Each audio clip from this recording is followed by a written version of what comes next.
As the ranking member of the full committee, gentleman from Texas. Thank you, Mr. Chairman. Thank you for coming back early so we could keep going.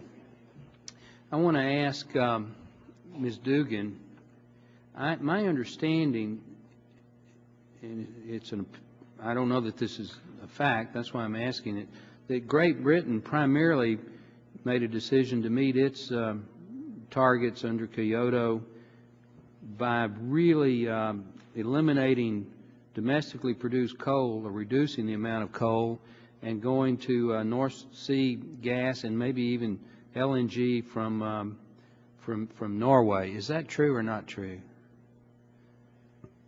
I think there was certainly a move to use gas in the 1990s, though that one of the things I wanted to say in 2005, even under the EU emissions trading programme, there was a switch that year from gas to coal in the UK. There's been a number of measures, and the UK is constantly looking at ways in which to reduce its carbon emissions, and that work continues. And so there's been a variety of means to do so. But is it fair to say that the use of coal has declined?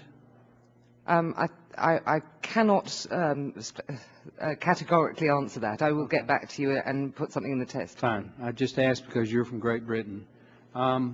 Ms. Smith, our EPA witness in his prepared testimony, and I'm told in his verbal testimony, talks about about leakage. If you don't design the system well, people move to where it's not regulated. Do you have any evidence that would indicate that if we really put a significant cap and trade system on in the United States, that we wouldn't just have a lot of industry migrate to places like China, where they have shown no inclination at all to limit their carbon emissions? And number two, do you think China would ever join an international group that would actually be effective at reducing their emissions?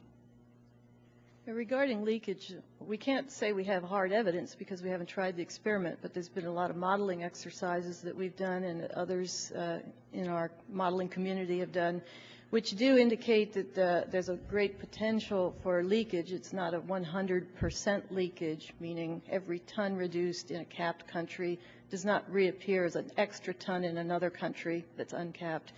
But leakage does seem to have the potential to occur at the level of maybe 5 to 15% of the emissions, and that's pretty significant when it's occurring at the cost of industry within one's own country.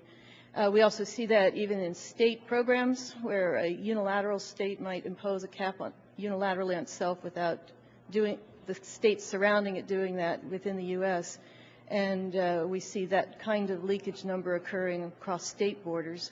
Okay. The second question was whether China would ever follow us in a cap-and-trade program. I'm not an international lawyer. I really don't have an answer to that, but I will say that I don't believe by putting a cap on our own nation that we will get the countries such as India and China to follow us. They have I don't see any incentive for them to do that.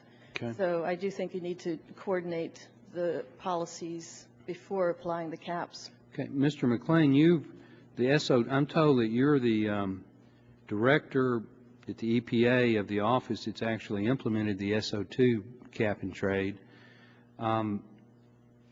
Correct me if I'm wrong. SO2 we primarily regulated and capped at smokestacks, at stationary sources. I don't think we did anything for mobile sources. Is that true? That's correct. Utilities were about 70% of the SO2 in this country, and so that's the sector we focused on. Transportation for SO2 is a very small portion of it. Most of the rest is industry. If we're going to cap and trade CO2, my information is that it's about a third generated by stationary sources, about a third by mobile sources, and then about a third by so-called natural sources.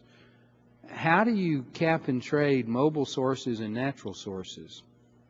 Well, first of all, utilities are about a third, and then other industrial sources are another 20%, 20% or so. So about 50% are utilities and industrial sources, and about a third are mobile sources, and the rest tend to be commercial, residential, sort of making up that 100%.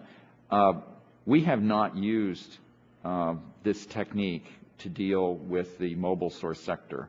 And what I could say is when we dealt with NOx, we focused on utilities and industrial sources, which were about 30% of the total NOx emissions in the eastern United States.